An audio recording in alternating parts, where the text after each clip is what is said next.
Nous sommes le 14 décembre, j'ai 13 ou 14 ans et je m'apprête à vivre une expérience qui aura un impact sur moi 15 ans plus tard.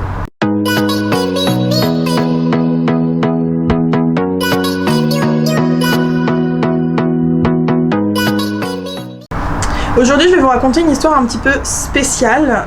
C'est une histoire de rencontre que j'ai faite sur un réseau social. Je sais que vous adorez ce genre de choses.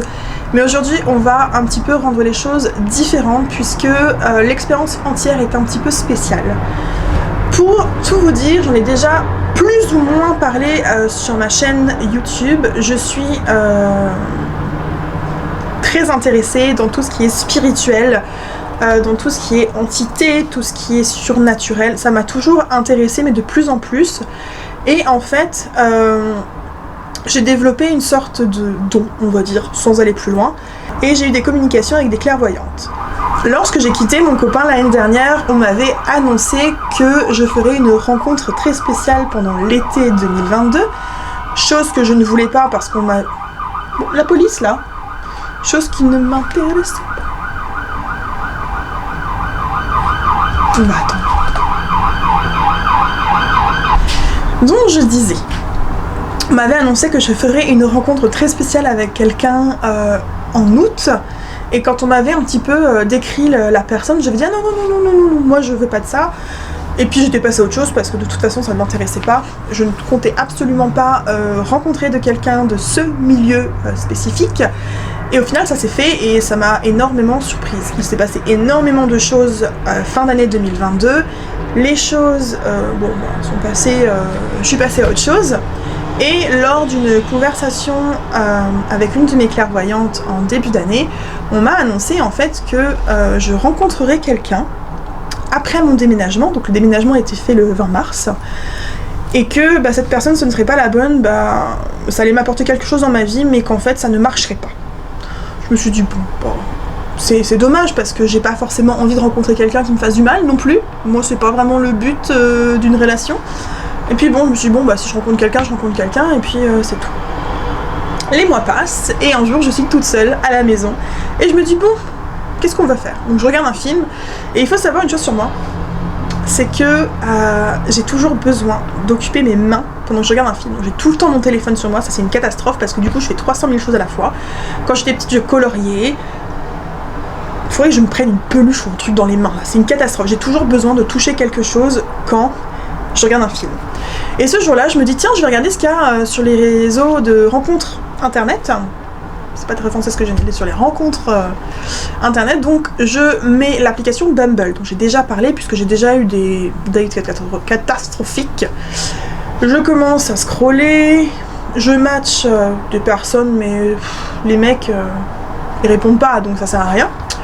Et puis je passe, pendant plusieurs jours j'y vais pas, et puis un jour en fait je me rends compte qu'il me reste 20 minutes sur un match d'un mec, puisque les filles doivent envoyer le premier message, vous avez 24 heures pour ça. Donc je m'empresse d'envoyer un message à ce gars en me disant au pire voilà, s'il répond pas, il répond pas.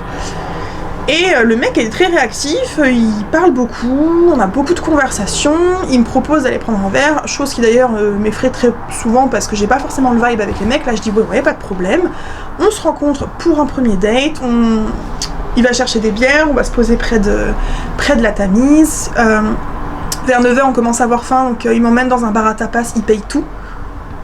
Moi je lui dis mais on peut partager, il me fait non, quand je rencontre quelqu'un j'ai envie de revoir, ça me dérange pas de payer. Bon après si tu me dis que t'as plus jamais envie de me revoir, oui pourquoi pas, on peut partager. Et puis en sortant on parle jusqu'à temps que nos chemins se séparent, et c'est vrai qu'on a une très très forte connexion, vraiment on rigole énormément. J'ai l'impression que cette personne je la connais très très bien. On parle de beaucoup de choses, il me parle de son passé, je parle de mon passé, on parle des rencontres qu'on a pu faire, que ce soit des bonnes ou des mauvaises, de notre vie à Londres. Il me dit qu'il a pas forcément envie de rester à Londres très longtemps. Du coup dans ma tête je fais punaise, t'es un mec bien et en plus tu pars, c'est dommage. Je rentre chez moi et puis pendant une semaine en fait on discute, on doit se voir le lundi suivant, sauf qu'il tombe très malade. Bon ça c'était sûr parce que à Londres dernièrement le temps était une catastrophe, il fait super chaud puis d'un coup il fait super froid, donc il tombe malade, donc évidemment on annule notre rencontre. On continue quand même de parler pendant toute la semaine, il est très réactif dans les messages, franchement je suis assez étonnée, sauf quand il travaille évidemment. Et puis la semaine suivante on replanifie un date. Donc on décide de planifier le jeudi soir, sachant que moi le vendredi matin à 5h je dois partir de chez moi parce que j'ai un avion. Donc je lui dis écoute, moi ça me dérange pas de te voir, d'aller prendre un verre, mais il faudrait pas que je rentre trop tard parce que du coup je vais devoir me réveiller autour de 4h30 pour partir à 5h. Il me fait ok, pas de problème. Ce jour-là, il est très en retard parce que le bus ne passe pas. Moi je l'attends au parc pendant 1 heure. Alors, allez savoir, j'ai pas vu l'heure passer parce que je lisais. Et pour se faire pardonner, il m'a apporté des chocolats. Et je me dis, bah, trop mignon. Donc il m'apporte des chocolats, on discute pendant 2 heures, je dirais, et puis il me propose qu'on aille se poser dans un pub parce qu'il commence à faire un peu froid. Donc on va dans le pub, il va chercher la première tournée de bière, je vais chercher la deuxième, et on reste en fait jusqu'à ce que le bar ferme, qui était 11h ou 11h30. Je me dis bon, c'est dommage parce que c'est vrai qu'on avait de très très bonnes conversations, il a vraiment un bon vibe, comme je vous dis, je m'entends très très bien avec lui. Et puis, ouais, je sais pas, c'est super sympa d'avoir une bonne connexion avec quelqu'un. Donc du coup, on part et puis on marche, et en fait, on marche jusqu'à chez moi, où on commence à discuter devant la maison.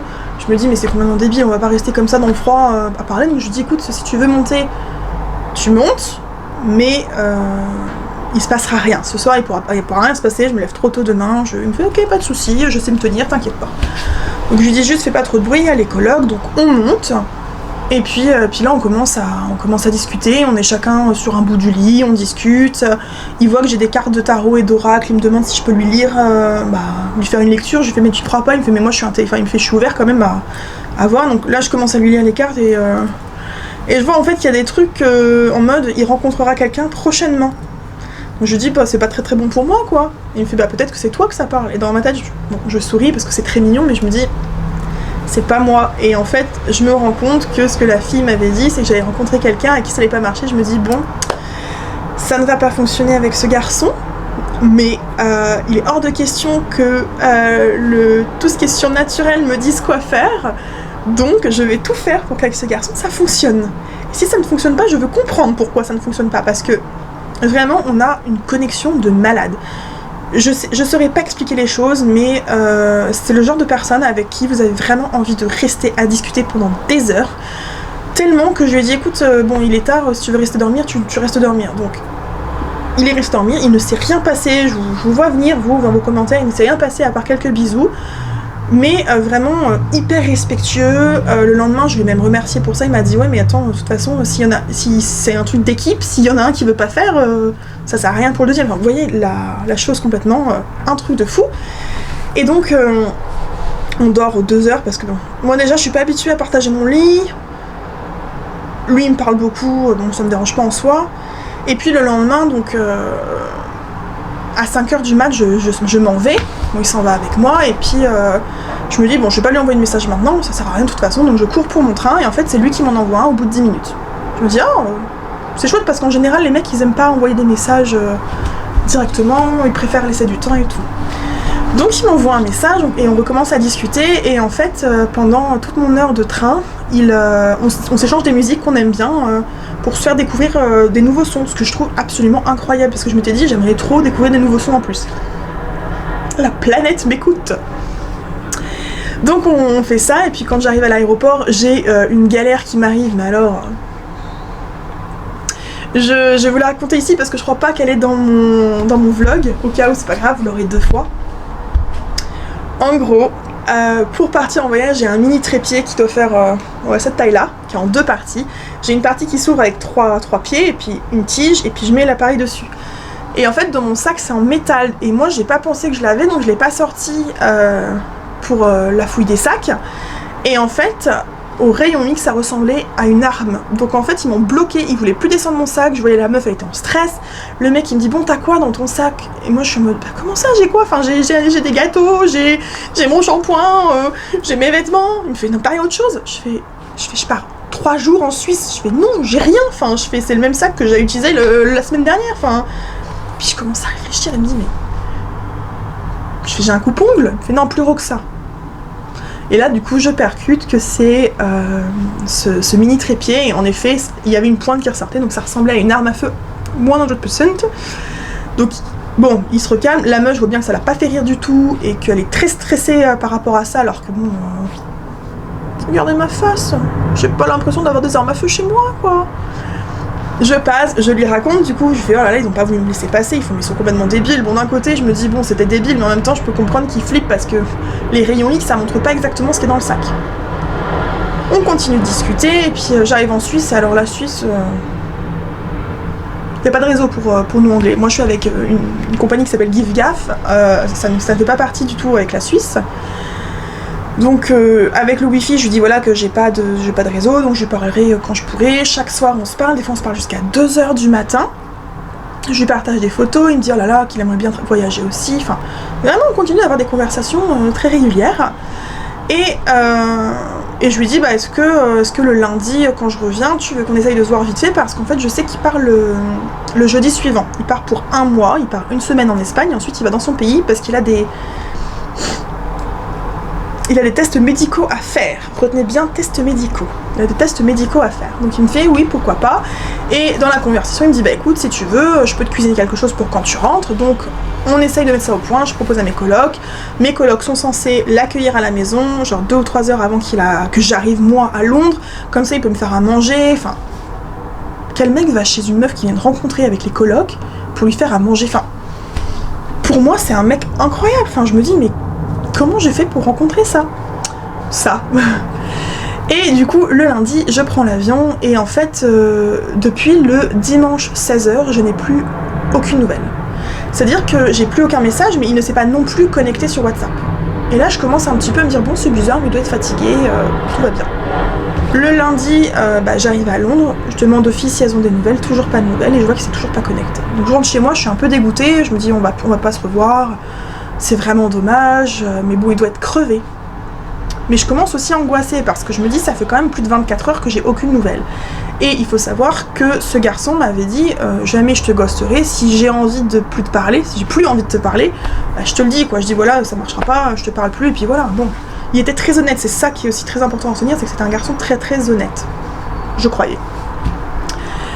Du coup, bon bah, tant pis, j'essaie de l'appeler, je l'appelle beaucoup et je lui dis écoute, je suis très inquiète, si t'as eu un empêchement, c'est pas grave, je lui dis moi que tu vas bien parce que tu t'es pas connecté. C'est pas un gars qui va beaucoup sur les réseaux sociaux, donc en fait il poste rien sur Instagram, Facebook c'est tout vide. Je connais pas ses potes puisque ça fait pas longtemps qu'on se connaît, mais pourtant je vous dis encore, il y avait cette connexion de fou.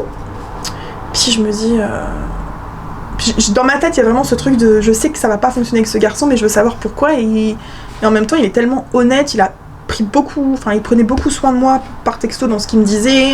Vraiment, une connexion de fou, encore une fois. Le lendemain, je me réveille, je me dis, bah, c'est pas grave, mardi, il y aura un message. Ça fait quand même plus de 30 heures qu'il dort, donc personne ne dort aussi longtemps. Je vais au boulot et je vois qu'en fait j'ai toujours pas de message. Et là je commence vraiment à paniquer. Parce que justement, quand j'avais 13-14 ans et que ma copine est arrivée, le 14 décembre c'était son anniversaire. J'étais super heureuse de la retrouver et en fait je la vois, elle arrive en pleurs. Je me dis c'est bizarre. Et en fait elle nous explique que son papa a eu un malaise, il s'est cogné en tombant sur un meuble et il en est mort. Et moi cette histoire elle est revenue dans ma tête en me disant il est tout seul chez lui, si ça se trouve il était trop fatigué ou il a eu un problème parce que il a des problèmes de santé dont il m'avait fait part. Donc je commence à m'imaginer des scénarios de fou. Si vous vous souvenez bien, j'ai Sandra, ma copine qui avait disparu et qui est toujours dans un hôpital psychiatrique je pense. Donc je me suis dit encore une truc de disparition. Vraiment en fait ces deux choses là, ça a commencé à me stresser de fou. Et j'ai paniqué, vraiment je pouvais plus manger, j'arrêtais pas de pleurer de stress en me disant mais si ça se trouve il s'est passé quelque chose, il est tout seul, ses proprios sont pas censés rentrer avant jeudi, donc si jamais il est en détresse et qu'il a besoin d'aide, bah voilà. Je commence à en parler à mes amis, elles me disent mais appelle la police et ils peuvent en fait aller chez les gens juste pour checker si tout va bien. Je fais mais ouais mais si je fais ça, je passe pour une folle et puis il me reparlera plus si tout va bien. Elle fait oui mais s'il s'est passé quelque chose, imagine. Et c'est vrai que si au bout de 48 heures, t'as toujours pas de message et qu'il s'est toujours pas connecté, c'est quand même très bizarre. Donc du coup, j'ai appelé la police pour pouvoir faire donc ce check-in, de savoir si la personne va bien. Je leur explique voilà qu'on devait se voir, qu'il n'y a pas de nouvelles, que c'est quelqu'un qui a des problèmes de santé. Donc je leur explique les problèmes de santé pour la raison, c'est quelqu'un en fait il n'a pas le même oxygène que nous. Son oxygène à lui circule 2 fois moins vite que le nôtre, donc il a déjà eu en fait des moments dans sa vie où il faisait énormément de malaise, genre limite 3-4 fois par semaine il tombait dans les pommes, c'est pour ça que je me suis vraiment inquiétée. Je me suis aussi dit, tu rentres dans ton pays pour faire 7 examens médicaux, c'est qu'il y a peut-être quelque chose de plus intense que ce dont tu m'as parlé. Donc vraiment, en fait, j'ai commencé à vraiment m'inquiéter. Donc la police, le problème, c'est que moi, je savais pas exactement où il vivait, donc ils ont contacté son travail et tout. Et puis, à un moment donné, vers 14h, je reçois un message de sa part. Coucou, je suis désolée, j'ai complètement disparu. Des fois, j'ai vraiment ma santé mentale qui va pas bien, donc je suis obligée de me replier sur moi-même et j'avais plus de force, j'avais juste besoin de ça. Et après, il fait, mais what the fuck, t'as vraiment appelé les flics? Et du coup, je lui dis, mais tu te rends compte que ça fait 48 heures que tu as disparu de la circulation, que on devait se voir, mais qu'il y avait mes colocs qui t'attendaient. Je fais, que tu veuilles pas venir, bah tu me le dis, c'est pas grave, tant pis. Mais là, j'avais quand même les filles qui t'attendaient à la maison, je trouve ça un peu abusé. On commence à avoir une conversation, je suis rassurée de voir qu'il va pas bien. Évidemment, lui, il est en état de choc. Et bon, on parle vite fait par rapport à ça. On parle quand même pendant plus de 2 heures sur le sujet. Il est très choqué. Moi aussi, je suis très très choquée parce que bah, forcément, ça me fait passer pour une folle, parce que je suis inquiète pour quelqu'un. Parce que malheureusement, je suis quelqu'un qui prend soin des autres. C'est mon gros problème, c'est que je suis tout le temps en train de vouloir prendre soin des autres. Si je vois qu'il y a quelque chose qui va pas, j'ai toujours vouloir aider. Et là, c'est ce qui s'est passé. Donc du coup, on a continué de discuter. Tout allait plutôt bien. Jusqu'au jour où donc il est parti en Espagne. Donc il me parle vite fait avant de prendre son avion. Il m'explique, il me demande comment était ma journée. Moi, je me dis, bon, bah le mec, il me demande comment était ma journée. Il reprend une conversation normale. Donc bon, on essaye de passer un peu au-dessus. Il me raconte qu'il avait pas eu d'eau chaude, que ci, que ça. Enfin bref, tout va bien. Et puis le lendemain, je vois bien qu'il se connecte sur WhatsApp. Le dernier message que j'ai envoyé, il m'a ghosté. Mais quand je vous dis m'a ghosté, c'est-à-dire qu'il se connectait je ne sais combien de fois par jour, sans jamais m'envoyer un message ou me répondre. Donc j'ai dit, bah tu sais quoi, je vais attendre. Donc j'ai attendu 1 semaine et demie à peu près. J'ai attendu qu'il finisse son voyage en Espagne. Et puis j'ai envoyé un message juste pour dire, bah écoute, j'espère que ça va. Je sais plus ce que je lui dis, un truc sympa. Et là, ma pote, elle m'avait dit, mais dis-lui que... Parce qu'il m'avait dit qu'il était un homme adulte qui n'avait pas besoin d'aide et tout. Et je lui dis, bah tu sais, les hommes adultes, en général, ils sont honnêtes, malheureusement. Et je fais, c'est dommage que tu n'aies pas eu cette honnêteté jusqu'au bout, parce que sa philosophie, c'est la communication dans un couple, c'est bien, mais comprendre l'autre, c'est mieux. Et à ce moment-là, en fait, il n'a pas du tout fait ce qu'il disait. Il avait dit qu'il ghostait pas, il s'est mis à ghoster. Donc, j'ai attendu, je me suis dit, peut-être que les choses changeront. Il faut savoir qu'il est revenu à Londres là il y a 1 semaine, je n'ai toujours pas de nouvelles. Voilà.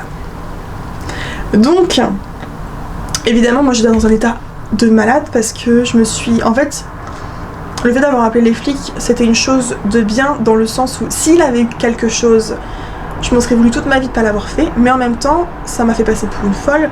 Et je me suis dit, mais le problème c'est qu'en fait, entre l'expérience de ma pote qui perd son père, de la façon dont je vous ai raconté, plus Sandra qui a disparu, ça a fait tellement de choses que mon cerveau il en peut plus en fait, et c'est vraiment terrible. Et du coup pendant des jours, je me détestais, je me disais que j'étais vraiment la pire meuf du monde, et vraiment vous savez, pas cette dépression, mais cette chose que vous dites dans votre tête, que vous détestez, que vous êtes une pauvre conne, que ci, que ça. Donc j'avais tous mes amis qui étaient là pour moi, enfin tous mes amis, les vrais amis, les vrais, qui étaient là pour moi, mais j'étais plus moi. J'étais vraiment plus moi, j'étais triste, pas souriante, déprimée de tout, j'avais envie de pleurer tout le temps, mais vraiment tous les jours j'ai pleuré. Et il m'a fallu environ 2 semaines pour pouvoir passer à autre chose, et c'est pour ça qu'en fait j'ai changé toute ma chambre, parce que j'avais vraiment besoin de remodeler mon espace. À chaque fois que je rentrais dans ma chambre, alors c'est très con parce qu'on s'était vu 2 fois, mais on avait une connexion de fou, je me disais ouais il est venu dans ma chambre, je le voyais encore allongé sur mon lit, je fais non. Donc j'ai tout changé. Est-ce que ça m'a servi de leçon pour arrêter de prendre soin des autres? Non. Parce que malheureusement je suis comme ça, alors oui je vais moins prendre soin des gens, mais c'est pareil, un mec qui me ghost, c'est pas la première fois. Alors pourquoi celui-là j'ai agi comme ça avec lui? Pourquoi?